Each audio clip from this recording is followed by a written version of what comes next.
കിടന്നായിരുന്നോ? ഇല്ല വല്യപ്പച്ച, ടൈം ആകുന്നല്ലേ ഉള്ളൂ. ഇവിടെ ആരും ഉറങ്ങിയിട്ടില്ല. ലാലിച്ചനെന്തി? റൂമിലാ. ഇന്ന് പുറത്തോട്ടൊന്നും പോയില്ല. തോട്ടത്തിലും പോയില്ലേ? ഇല്ലെന്നേ, ഇന്ന് കുടി കുറച്ച് കൂടുതലാ. അതെന്നാ പറ്റി?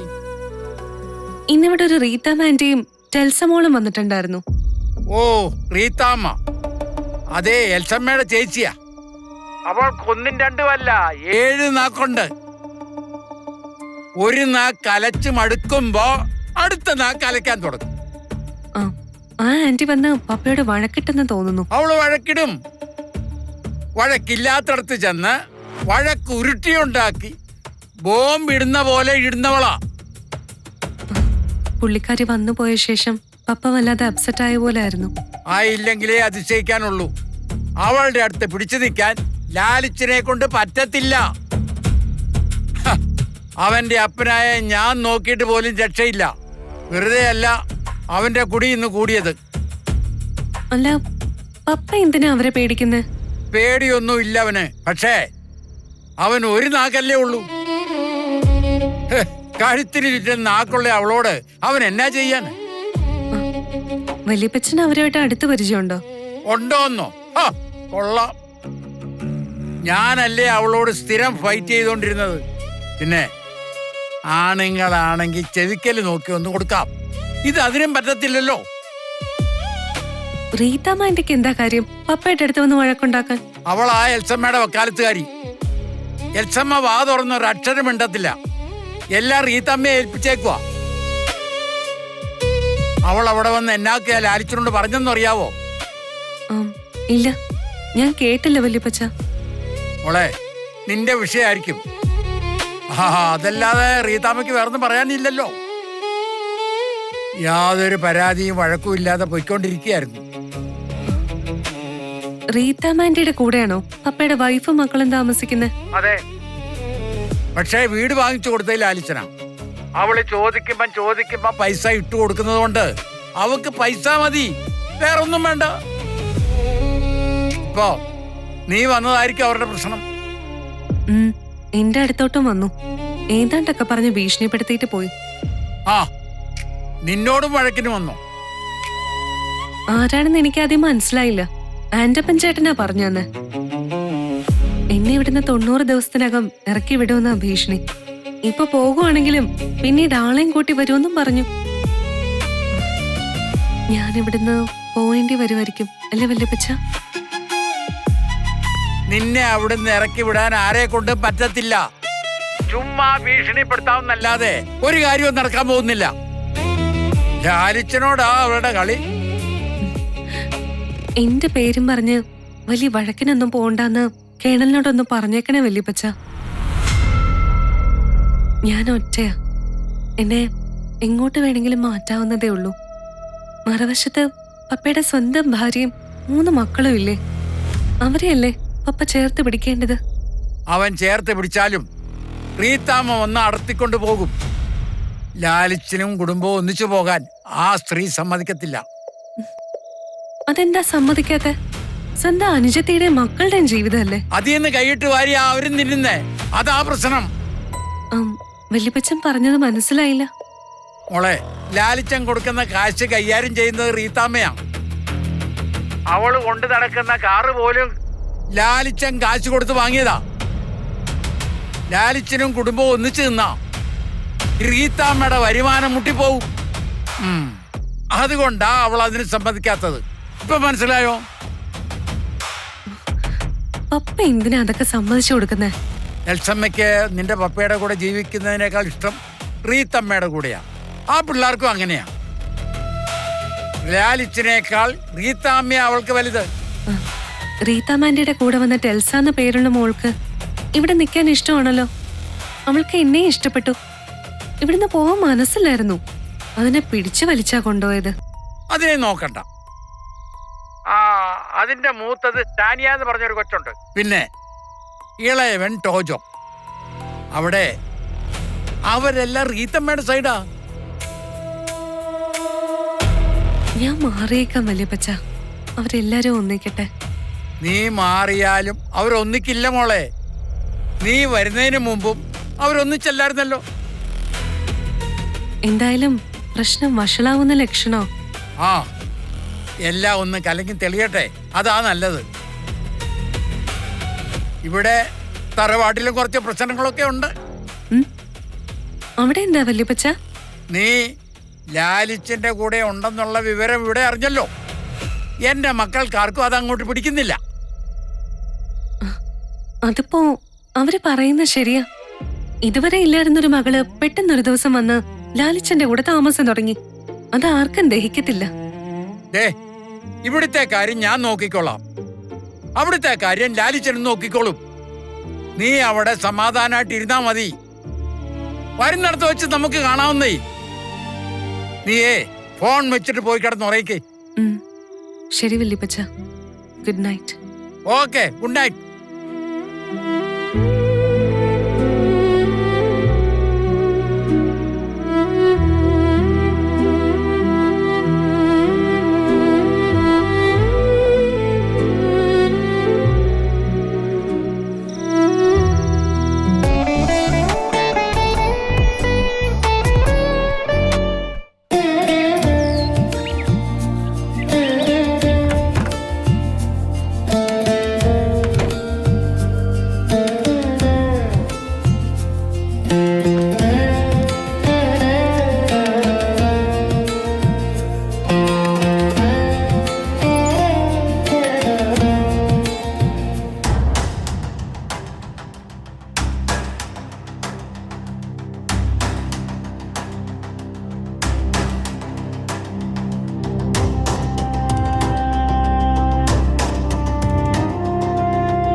ഇവൻ ആരെങ്കിലും തല്ലിക്കൊന്നോ അതോ വെള്ളപ്പൊക്കത്തിൽ ഒഴുകിപ്പോയോ?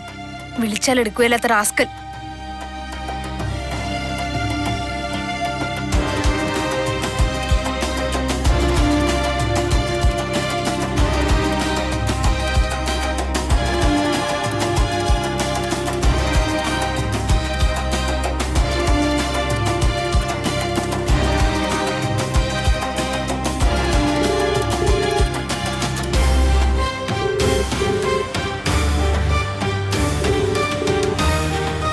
ഹലോ അമലെ. ആ ബബി പറ, എന്തായിരുന്നു? നീ എവിടെയായിരുന്നു? എത്ര തവണ ഞാൻ വിളിച്ചു. നിന്നെ കാണാനായിട്ട് ഞാൻ എത്ര തവണ ഷോപ്പിൽ വന്നായിരുന്നു അറിയോ? എന്തിനാ വന്നിട്ട്? മറ്റോളെ വിളിച്ചോണ്ട് വന്നിട്ട് എന്നെ ഇനിയും തല്ലിക്കാനാ? അതെന്നെ വർത്താനോ അമലെ നീ പറയുന്നേ? നിന്നിവിടെ എല്ലാവരുടെ മുന്നിൽ ഏറ്റവും ഡിഫെൻഡ് ചെയ്തിരുന്ന ആള് ഞാനാ. ആ എന്നോട് നീ ഇപ്പൊ ഈ പറഞ്ഞത് മോശമായിപ്പോയി. എന്നിട്ട് നിന്റെ വീട്ടിലെ വേലക്കാരി എന്നെ അറിഞ്ഞും മുറിഞ്ഞും തല്ലിയപ്പം എവിടെയായിരുന്നു നിന്റെ ഡിഫൻസ്? അതമലെ ഞാൻ കണ്ടായിരുന്നോ സിറ്റോഡിൽ നിന്നിട്ട് അയ്യോ അയ്യോ അമലേ എന്ന് പറഞ്ഞ് കയ്യോക്കി കാണിക്കണത്. നീ എന്നെ വീണ്ടും വീണ്ടും തല്ലാൻ സിഗ്നൽ കാണിച്ചതാണോ എന്ന് തന്നെ എനിക്ക് ഡൗട്ട് ഉണ്ട്. അതെന്നാത്തിന് അങ്ങനെ ഒരു ഡൗട്ട്? ഞാൻ എന്നാത്തിന് അമലിനോട് അങ്ങനെ ചെയ്യുന്നേ? ഹോ, ഒന്നും അറിയാത്ത പോലൊരു അഭിനയം. ഇപ്പോഴത്തെ തേപ്പൊക്കെ ഭയങ്കര വെറൈറ്റി ആണല്ലോ. ജ്യൂസിൽ തുടങ്ങി എന്നൊക്കെ ഉടായിപ്പാ. ഇതിപ്പോ വീട്ടിൽ വിളിച്ചു ചേർത്തി വേലക്കാരെ കൊണ്ട് തളിക്കുന്ന ന്യൂ ഐഡിയ, ഫ്രഷ്. നിനക്ക് ബ്രേക്കപ്പാ വേണ്ടായിരുന്നെങ്കിൽ എന്നോട് പറഞ്ഞാൽ പോരായിരുന്നോ? ഞാൻ മാറി തന്നോളായിരുന്നല്ലോ. നിനക്കറിയാവുന്നതല്ലേ ബോബി, ഞാൻ എപ്പോഴെങ്കിലും നിന്റെ അടുത്ത് ടോക്സിക് ആയിട്ട് ബിഹേവ് ചെയ്തിട്ടുണ്ടോ? അമലെ, നീ എന്നതൊക്കെ പറയുന്നേ? ഞാൻ അങ്ങനെയൊന്നും ചിന്തിച്ചിട്ട് കൂടിയില്ല. വേണ്ട ബോബി, എനിക്ക് മനസ്സിലായി. മര്യാദക്കൊരു വാക്കുകൊണ്ട് പറഞ്ഞു തീർക്കാവുന്ന കാര്യമായിരുന്നല്ലോ. ഇതിപ്പോ വെറുതെ അടിയും കൊണ്ട്. അടി കൊണ്ടതല്ല എന്റെ സങ്കടം. ആർക്ക് വേണ്ടി അടി കൊണ്ടേ? എന്നെ വേണ്ടാത്ത ഒരാൾക്ക്. ഇതിന് മാത്രം ഞാൻ എന്ത് തെറ്റാ നിന്നോട് ചെയ്തേ? അങ്ങനെയൊക്കെ ഉണ്ടായിരുന്നെങ്കിൽ ഞാൻ എന്തിനാ അമലെ നിന്നെ വിളിച്ചോണ്ടിരിക്കുന്നേ? നീയല്ല അമലെ അന്ന് മുതൽ എന്നെ അവോയ്ഡ് ചെയ്തേ. എത്ര കോൾസ്, എത്ര മെസ്സേജ്, എപ്പോഴെങ്കിലും ഒരു റിപ്ലൈക്ക് വേണ്ടി എത്ര വെയിറ്റ് ചെയ്തു ഞാൻ. എന്നിട്ട് നീ പറയുന്നത് ഞാൻ നിന്നെ ഒഴിവാക്കാൻ നോക്കുവാന്ന്. ഇതൊക്കെ ആർക്കാ ഭാബി മനസ്സിലാവാത്തത്? അതുപോലെ അടി കിട്ടിയ ആ ഏരിയട്ട് പിന്നെ ആരെങ്കിലും വരുമോ? നിനക്കിട്ട് വല്ലത് കിട്ടിയായിരുന്നെങ്കിലേ നീ എനിക്കെതിരെ കേസും കൊടുത്ത് എന്നെ ജയിലിൽ കയറ്റിയാനെ. നീ എന്നെ ഒരു മിസ്അണ്ടർസ്റ്റാൻഡിങ്ങിന്റെ പേരില് എന്നോട് ഇങ്ങനെ സംസാരിക്കല്ലേ. എനിക്ക് എനിക്ക് എന്റെ നെഞ്ച് വിലങ്ങുന്ന പോലെ തോന്നുവാ. നീ എന്താ പറഞ്ഞു വരുന്നേ? നിനക്ക് ഇത്രയും കേട്ടിട്ട് മനസ്സിലായില്ലേ? അന്നത്തെ അടിയില് എന്റെ നെഞ്ച് വിലങ്ങിയതാ. ഇപ്പോഴും വീട്ടിലിരിക്കുന്ന ചൂല് കാണുമ്പോണ്ടല്ല എന്റെ പൊന്നു പബി, എന്റെ ഉള്ളിലൊരു ആന്തല. അന്ന് ഞാൻ പാഞ്ഞു പോയ പോക്കിന് വണ്ടി ഇടിക്കാത്തത് എന്റെ ഭാഗ്യം. ഇതെല്ലാം നമ്മൾ തമ്മിൽ നേരിട്ട് കണ്ടൊന്ന് സംസാരിച്ചിരുന്നെങ്കിലോ, ഞാൻ വിളിച്ചപ്പോഴൊക്കെ ഒന്ന് എടുത്തിരുന്നെങ്കിലോ, ഈ കൺഫ്യൂഷനൊക്കെ അന്ന് തന്നെ മാറിയേനെ. അന്ന് അലീന ചേച്ചിക്ക് അമലിനോട് എന്താ എന്താ പറഞ്ഞേ? ഫോൺ എടുത്തിരുന്നെങ്കിൽ. അതല്ല അത് കഴിഞ്ഞ് ഞാനൊന്നും. ആ അലീന ചേച്ചി ആ അത് പറയാൻ തുടങ്ങുമായിരുന്നു. അപ്പഴാ നീ ഇടക്കേറിയേ. എന്നാ പറഞ്ഞേ? അന്നത്തെ സംഭവത്തിൽ അലീന ചേച്ചിക്ക്. അവിടെ അലീന ചേച്ചിയോ? അന്ന് ഞാൻ അവിടെ വന്നപ്പോ നീ അവളെ വേലക്കാരിന്നും എടിയെന്നും പിന്നെ എന്തൊക്കെയാ പറഞ്ഞേ?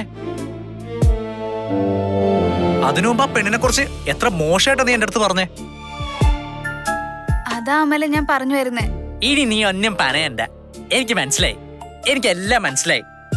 എന്നെ ഒഴിവാക്കാനായിട്ട് അവള് കൂടെ നിന്നപ്പോ നിനക്ക് അവള് അലീന ചേച്ചി അല്ലേ? അമലെ, നീ ഇങ്ങനെയൊന്നും ചിന്തിച്ചു കൂട്ടല്ലേ. എനിക്ക് പറയാനുള്ളത് നീ മനസമാധാനത്തോടൊന്ന് കേക്ക്. അപ്പൊ നിനക്ക് എല്ലാം മനസ്സിലാവും. എനിക്കൊന്നും ഇനി കേക്കണ്ട. എന്നാ നമുക്ക് നേരെ കാണാം. അതിനെനിക്ക് ഒട്ടും താല്പര്യമില്ല. ഇങ്ങനെ പറഞ്ഞ എങ്ങനെ ശരിയാവുന്നേ? പിന്നെ എങ്ങനെ നമ്മൾ മുന്നോട്ട് പോവും? ഈ റിലേഷൻഷിപ്പിന് നീ ഇത്ര വാല്യൂ ഇട്ടിട്ടുള്ളോ? ഞാൻ പറയുന്നത് കേട്ടാലേ നിനക്ക് കാര്യങ്ങൾ മനസ്സിലാവത്തുള്ളൂ. എനിക്ക് കേക്കണ്ട. ഈ റിലേഷൻഷിപ്പിന്റെ പേരിൽ ചീത്ത മൊത്തം കേട്ടത് ഞാൻ. ഈ റിലേഷൻഷിപ്പിന്റെ പേരിൽ ജീവൻ കയ്യിലെടുത്ത് ഓടിയത് ഞാൻ.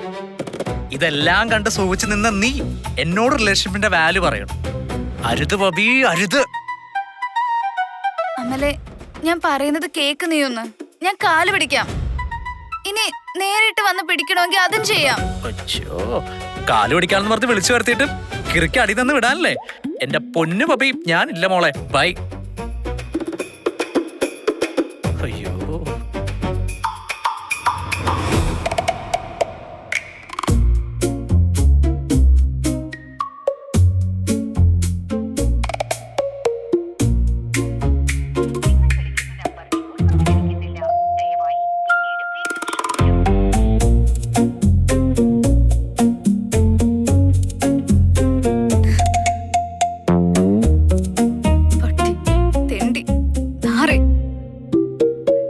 ഒഴിവാക്കാൻ നോക്കുവാ അല്ലേ?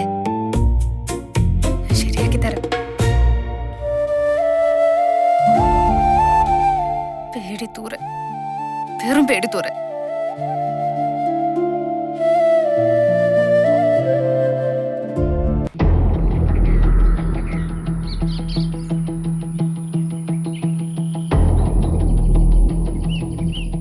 ഇവനിത് എവിടെ പോയി കിടക്കുക? ഇന്നത്തെ നടത്തം ഇതുവരെ തീർന്നില്ലായിരുന്നോ? കടപ്പത്തിലാണല്ലോ നടപ്പ്. അലീന എഴുന്നേറ്റോ? കണ്ടില്ലേ കാണാൻ സാബ്? എഴുന്നേറ്റ് കാണണം. സാധാരണ ഈ സമയത്ത് അടുക്കള ഭാഗത്ത് കാണാറുള്ളതാ. ഇന്ന് പക്ഷെ വന്നില്ല. ബ്രേക്ക്ഫാസ്റ്റ് റെഡി അല്ലേ? അതെ സാബ്. നമ്മുടെ നായ്ക്കൾക്കെല്ലാം ഭക്ഷണം കൊടുത്തോ? അതിപ്പോ അങ്ങ് കൊടുത്തതേ ഉള്ളൂ. ശരി, ബ്രേക്ക്ഫാസ്റ്റ് എടുത്തു വെക്കൂ, ഞാൻ ഫ്രഷ് ആയിട്ട് വരാം. പൗലോസിനോട് ഇപ്പൊ തന്നെ പറയാം സാബ്. അലീനെ കൂടി വിളിച്ചേക്കണം. വിളിക്കാം സാബ്. അന്റെ അപ്പ എന്താ സാബ്?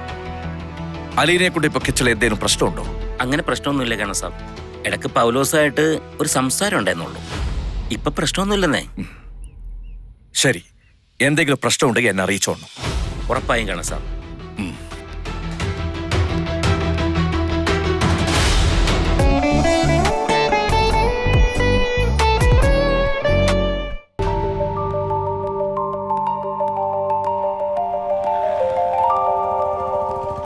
എന്താ അത്? നീ എന്തിനാ ടെൻഷൻ അടിക്കുന്നേ? അതല്ല ചേട്ടാ, അവള് വരാൻ സമയായി. ഓ, അതിനനുസരിച്ച് നീ വേർക്കുന്നുണ്ടല്ലോടാ. അത് ചൂടിന്റെയാ. ഓ സത്യം, ഭയങ്കര ചൂട് തന്നെ. നിനക്ക് പറ്റൂലെങ്കിൽ പറ റോഷ, എനിക്ക് വേറെ 100 പണിയുണ്ട്. നീ കിടന്ന് കരഞ്ഞോണ്ടാ ധൈര്യത്തിന് നിന്റെ കൂടെ വന്നേ. ധൈര്യത്തിനൊരു കുറവില്ല, എന്നാലും ഒരു പേടി, അത്രേ ഉള്ളൂ. പേടിക്കേണ്ട കാര്യം എന്തുവാ? ഒന്നുമില്ല, ഞാൻ പറഞ്ഞില്ലേ, അവള് വരുമ്പോ നേരിട്ട് ചെല്ലുന്നു, കാര്യം പറയുന്നു. അതിന്റെ പേരെന്തുവാന്ന് പറഞ്ഞേ? Krishnaja B Menon. Full name എന്തിനാടാ? അറ്റൻഡൻസ് എടുക്കുവാണോ നീ? ആണോ? അല്ല, ഫുൾ നെയിം വേണ്ടല്ലേ. അതിനെ എവിടെ വെച്ച് നിനക്ക് പരിചയം? സ്കൂൾ യൂത്ത് ഫെസ്റ്റിവൽ ഡാൻസിനൊക്കെ ഉണ്ടായിരുന്നു. ആ, അപ്പൊ നേരെ ചെല്ലുന്നു, അവളോട് ഇഷ്ടമാന്ന് പറയുന്നു, ആദ്യം നോയെ പറയത്തുള്ളൂ. ചരിത്രം അങ്ങനെയാ. നമ്മുടെ ഇഷ്ടം അറിയിക്കുക എന്നുള്ളതാണ് ആദ്യത്തെ ടാസ്ക്. അത് മാത്രമാ നമ്മൾ ഇന്ന് നോക്കുന്നത്. ഓക്കെ ചേട്ടാ.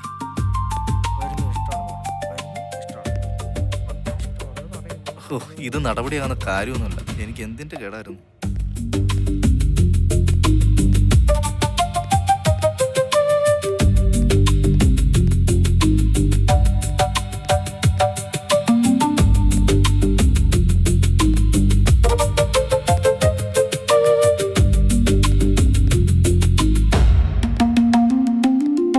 എടാ റോഷ, ഇതേ നിന്റെ കൊച്ചു പോന്നു. ഏത് കൊച്ച്? നിന്റെ അമ്മൂമ്മയുടെ നായര്. എടാ കൃഷ്ണജ. അയ്യോ, ഇനി എന്ത് ചെയ്യും? ചെന്ന് വിളിച്ചു നിർത്തി കാര്യം പറയടാ. അയ്യോ, അതെങ്ങനെ? ഞാൻ അങ്ങനെയല്ല പഠിച്ചേ. തേങ്ങ കൊല, നീ ഇങ്ങോട്ട് വന്നേ. എടാ നീ വേഗം ചെന്ന് കാര്യം പറ. പറയാം. വരുന്നു, ഇഷ്ടമാണെന്ന് പറയുന്നു. അതിന്റെ സമയമൊക്കെ കഴിഞ്ഞു. ഇനി അതിനെ വിളിച്ചു നിർത്തി കാര്യം പറഞ്ഞിട്ട് നമുക്ക് പോവാം. ആര് പറയും?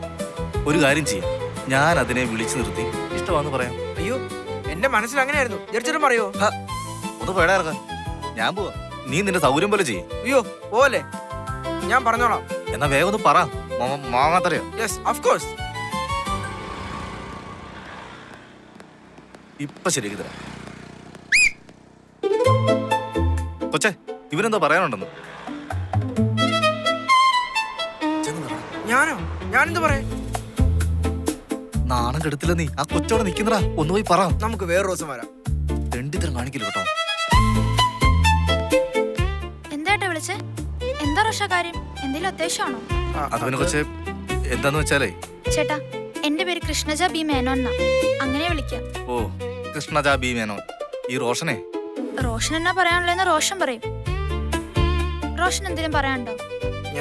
അത് പിന്നെ ഞാൻ വന്നപ്പോ കുറച്ചു ദിവസമായിട്ട് അവിടെ നിന്ന് ഇവിടെ നിന്നൊക്കെ നോക്കുന്ന ഞാൻ കാണുന്നുണ്ട്.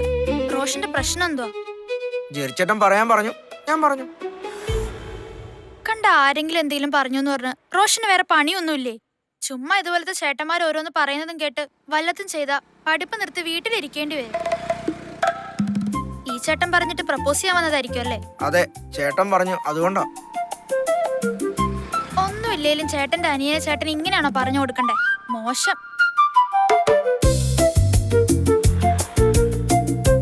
റോഷൻ ഇവര് പറയുന്നതും കേൾക്കാതെ പഠിക്കുക കേട്ടോ. നമുക്ക് നാളെ ക്ലാസ്സിൽ വെച്ച് കാണാം. അല്ലാതെ നമ്മള് തമ്മിൽ ഇങ്ങനെ വഴിയിൽ വെച്ച് സംസാരിക്കേണ്ട ഒരു കാര്യമില്ലല്ലോ. ഇല്ല. അപ്പൊ ശരി റോഷ, നാളെ കാണാം. എന്തൊരു മോശോ ചേട്ടാ, ഇങ്ങനെയാണോ ബ്രദറിന് പറഞ്ഞു കൊടുക്കുന്നത്? ചേട്ടന് നാണോ ഇല്ലല്ലോ, ഭയങ്കര മോശമായി പോയി.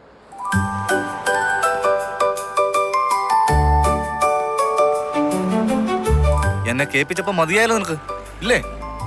സോറി ജെറിച്ചേട്ടാ. അത് എട്ടായിട്ട് മടക്കി വെച്ചു നീ. ഞാൻ വെച്ചു. എന്നാൽ ഇതിനെയാണോ നീ ഇഷ്ടമാണെന്ന് പറഞ്ഞത്? എന്തൊരു അഹങ്കാരമാടാ. നന്നായി എന്തായാലും. അഹങ്കാരമൊന്നും അല്ല, കൃഷ്ണജ അങ്ങനെയാ സംസാരിക്കാറ്. ഇന്നത്തെ പരിപാടി എന്തായാലും മുടങ്ങിയല്ലോ. ഇനി ഞാൻ പൊക്കട്ടെ, നീ വരുന്നുണ്ടോ? ആ പോ. എന്നാ വാ.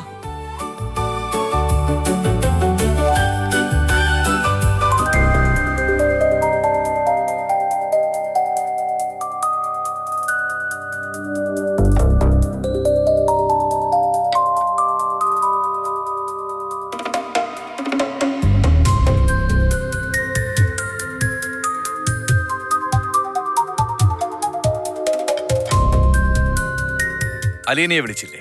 വിളിച്ചു സാർ. എന്നിട്ട് എന്താ വരാത്തത്? സമയം തെറ്റരുതെന്ന് പറഞ്ഞില്ലേ? അതും പറഞ്ഞു. ബ്രേക്ക്ഫാസ്റ്റ് വേണ്ടെന്നാ പറയുന്നേ. അതെന്താണ് വേണ്ടാത്തത്? ഫാസ്റ്റിംഗ് ആണെന്ന് പറഞ്ഞു. ഇന്ന് ഏതെങ്കിലും പുണ്യാളന്മാരുടെ ദിവസമാണോ? അല്ല. ആരുടെയെങ്കിലും ഓർമ്മ ദിവസമാണോ? അല്ലെന്നാ തോന്നുന്നേ. ഫ്രൈഡേ ആണോ ഇന്ന്? അല്ലല്ലോ. അല്ല. ഓലോസേ, ഓ ഇപ്പോ അലീന കിച്ചണിൽ കയറി വന്ന് നിന്റെ ജോലി തടസ്സപ്പെടുത്താറുണ്ടോ? ഇല്ല സാർ. ഗുഡ്. പക്ഷേ നീ മര്യാദക്ക് നിന്നോളണം. നന്ദികേട് കാണിക്കരുത്. ഞാനൊരു നന്ദികേട് കാണിച്ചില്ല കേണ സാബ്. എന്നോട് ആ കുഞ്ഞിന് എന്തോ വിരോധമുള്ള പോലെ. നിന്നോട് എന്തിന് വിരോധം? ഇവിടെ വരുന്നതിന് മുമ്പ് നിന്നെ അവൾ കണ്ടിട്ട് പോലുമില്ല. ചിലർക്ക് ആദ്യത്തെ കാഴ്ച തന്നെ ഒരു വിരോധം തോന്നും. അലീന കുഞ്ഞിന് അങ്ങനെയാണ് തോന്നുന്നു. അലീന അങ്ങനെ മുൻവിധിയോടെ പെരുമാറുന്നോളല്ല. എന്നോട് രാവിലെ തന്നെ പറഞ്ഞായിരുന്നു ഇന്ന് ഉപവാസം ആയതുകൊണ്ട് അലീന കുഞ്ഞിന് വേണ്ടി ഫുഡൊന്നും കുക്ക് ചെയ്യണ്ടെന്ന്.